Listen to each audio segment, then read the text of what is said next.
Très Saint-Père, cher François, cela fait plusieurs semaines que je tourne et retourne cette lettre dans ma tête, sans savoir ni par où commencer ni l'écho qu'elle aura. Chaque fois que j'hésite à l'écrire, une urgence au fond de moi, tout à la fois me serre le cœur et me presse et m'encourage. Et je me souviens de votre regard, doux et bienveillant, déterminé, et je me dis, une écoute est possible.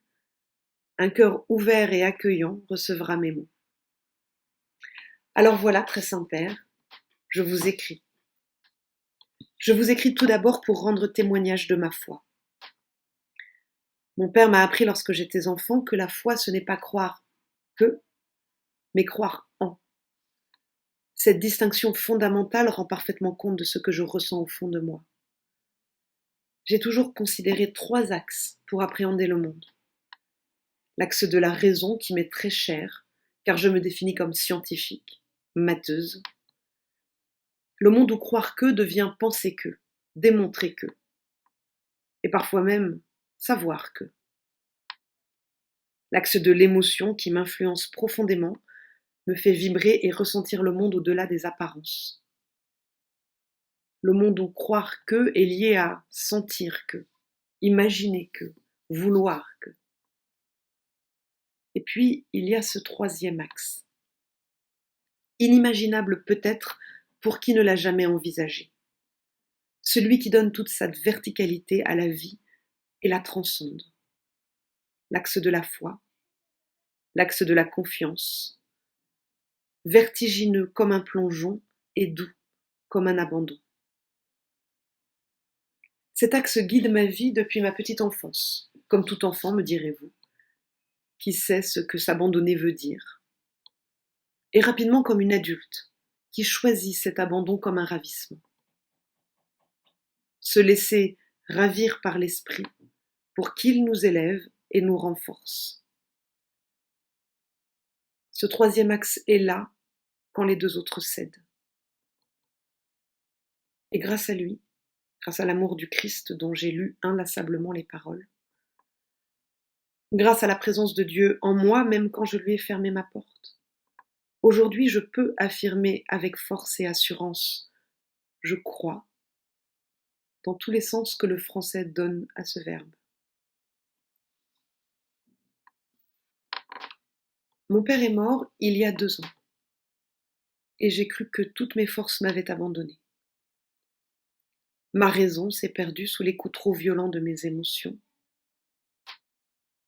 Mais ma mère a insisté pour que nous chantions ensemble le chant de Thésée que mes parents chantaient au premier temps de leur amour. Mon âme se repose en paix sur Dieu seul. De lui vient mon salut. Comme une vague, ce chant a fait son œuvre en moi. Chaque jour depuis 2 ans, je l'ai chanté. Chaque jour, il a creusé la pierre de ma colère. Il a poli les galets de mes regrets. Il a repoussé le sable de mon amertume. Et il a emporté mes larmes vers le large. Il n'a laissé en moi que la joie, une joie pure, une joie insolente, une joie indéboulonnable, une joie qui m'a surprise. Vous serez dans la peine, mais votre peine se changera en joie. Vous aussi maintenant vous êtes dans la peine. Mais je vous reverrai et votre cœur se réjouira. Et votre joie, personne ne vous l'enlèvera.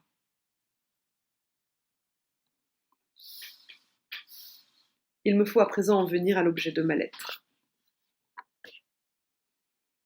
Alors que les deuils se sont succédés depuis, alors que les pleurs m'ont encore secoué, mes morts me visitent en rêve et font peu de cas de mes larmes.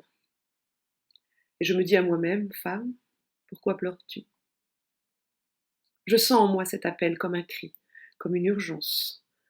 Allez annoncer à mes frères que la mort n'est pas, que la vie nous précède et nous montre le chemin. Mais je suis femme, mariée et mère, et n'ai nullement l'intention, comme je l'ai pourtant souhaité enfant, de tout quitter pour entrer dans les ordres.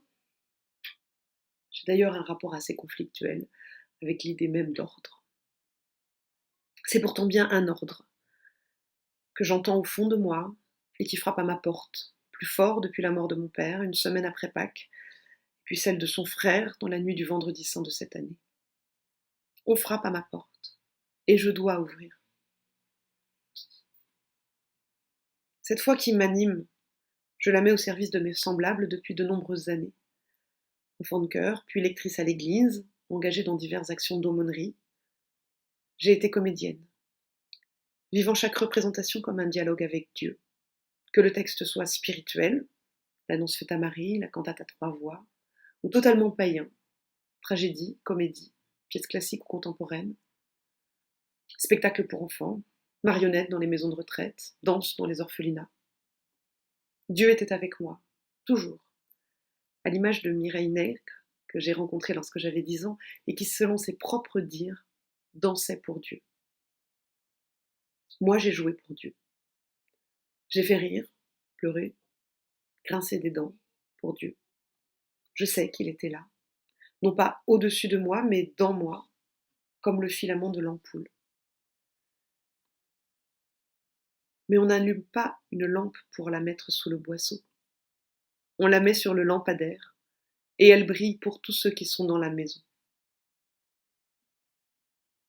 Je suis claire, et mon nom porte ce que les psychologues appellent une forte injonction.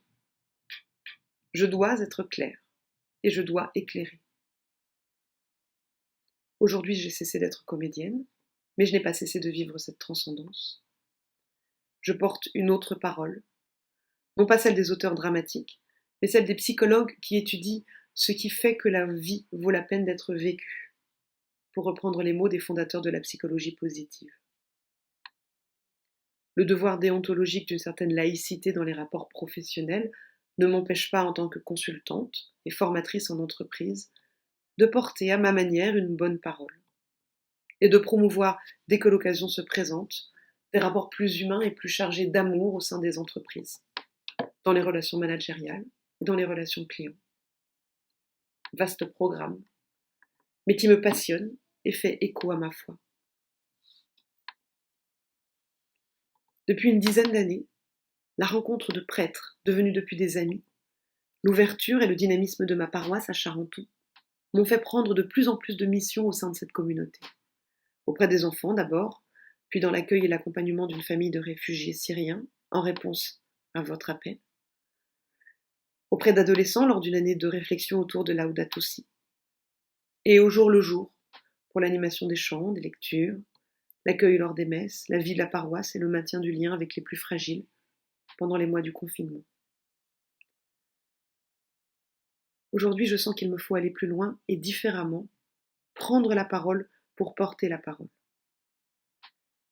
C'est pourquoi, cher François, je vous écris cette lettre, par laquelle je vous propose, humblement, mes services en tant que diacre permanente.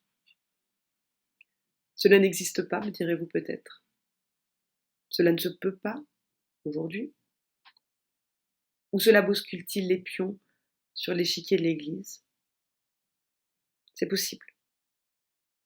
Mais je réitère ma demande avec toute la forte assurance que me donne la foi dont je vous ai parlé et que vous ne mettrez pas en doute. Demandez, on vous donnera. Alors je vous le demande, très Saint-Père. Vous seul avez la possibilité de faire radicalement et rapidement évoluer une organisation qui n'est au fond qu'une affaire d'hommes. Frappez, on vous ouvrira. Je frappe, cher François. Je frappe à la seule porte qui aujourd'hui m'est fermée. Ce n'est pas la porte de Dieu. Celle-là est ouverte à qui frappe. Mais la porte de quelques hommes et femmes pleins de certitude, d'habitude ou de crainte. Je les comprends et je ne les juge pas. Je ne fais pas la révolution, je ne m'aimais pas dans les pas de Jésus, qui n'est pas venu abolir mais accomplir. Je ne m'aimais pas dans ceux de Marie de Magdala, qui a su sécher ses larmes et la première a couru porter la bonne nouvelle à ses frères. Être apôtre du Seigneur n'est pas une question d'être homme ou femme. Il est question de la qualité du fruit que l'on donne à goûter au monde. Face à vous, très Saint-Père, je ne me lancerai pas dans une argumentation théologique, car je me sentirais bien faible. Mais Jésus m'a appris à parler en parabole. Et je me permets simplement ce détour par une illustration autant symbolique qu'authentique. Lorsque j'étais enfant, mes parents avaient un jardin et décidèrent de planter un cerisier. Avant d'aller l'acheter, mon père se renseigna auprès de nos voisins pour connaître la variété de leurs cerisiers, car, m'expliqua-t-il, il faut 2 variétés de cerisiers, en quelque sorte mâles et femelles, pour pouvoir avoir des fruits. Mon père choisit, en fonction, notre cerisier et le planta au milieu du jardin. L'arbre était chétif. Les gens nous disaient la première année, vous aurez peut-être des fleurs, mais vous n'aurez pas de fruits. Nous étions 4, ma mère, mon père, ma sœur et moi. Et le cerisier nous a donné 4 cerises. L'année suivante, 12 cerises. Et puis chaque année, un peu plus, jusqu'à ce qu'il n'y ait plus de sens à chercher à les partager équitablement entre nous. Jusqu'à pouvoir fournir en fruits tous nos amis et tout le voisinage. Et il en restait encore pour les oiseaux du jardin qui s'en régalaient. Et les fruits étaient beaux, fermes et juteux. Et tout cela fut possible parce qu'un cerisier mâle et un cerisier femelle étaient plantés côte à côte, sans distinction entre eux, ni de taille, ni de forme, ni d'importance aux yeux du Seigneur. Jésus nous a dit, prenez un bel arbre, son fruit sera beau. Prenez un arbre qui pourrit, son fruit sera pourri, car c'est à son fruit que l'on reconnaît l'arbre. L'Église aujourd'hui n'a pas donné que de beaux fruits. Certains pourris sont tombés d'eux-mêmes, d'autres pourrissent encore au fond d'un panier, mettant en danger tous les autres. Mais l'Église a produit également des fruits vivants, sucrés, nourrissants et joyeux. C'est cette Église-là que je souhaite voir vivre encore longtemps, loin des oiseaux qui pourraient l'attaquer, loin des vers qui pourraient ronger ses fruits. En tant que diacre, en tant que femme, en tant qu'épouse et en tant que mère, nombreux sont les fruits dont je pourrais témoigner. Et encore plus nombreux ceux que je pourrais produire pour nourrir mes frères et mes sœurs, si je peux participer, comme diacre, aux missions d'aide auprès de mes semblables, notamment les plus fragiles, tout en assurant avec humilité et charisme les fonctions d'acolytat et de lectorat qui éclairent d'un sens nouveau mon engagement. Formation théologique et liturgique proposée aux hommes appelés à être diacres, la profonde réflexion qu'elle leur permet de nourrir afin de façonner au mieux dans la glaise de leur vocation la mission qui saura mettre en vibration leur vie professionnelle, personnelle et spirituelle. Cette formation et l'ouverture à l'ordination comme diacre permanente me sont aujourd'hui fermées. Mais je ne peux me résoudre à penser que ce chemin ne serait qu'une errance sans but. Il nous précède en Galilée. Ces mots résonnent dans mon cœur comme la promesse d'un monde où l'inimaginable d'hier est le probable d'aujourd'hui et la vérité de demain, si nous acceptons de prendre la route en toute confiance. Je suis allée au bout de ce que je voulais vous dire. Mes arguments, peut-être, convaincront votre raison. Mes émotions, sans doute, toucheront votre cœur. Mais ma foi seule, je le sais, je l'espère, saura vous dire ce qui est juste. Dans toute la sincérité de mon élan très Saint-Père, et avec l'assurance de mon plus profond dévouement, je ne vous dirai qu'une dernière chose. D'une Claire à un François, ne me retiens pas.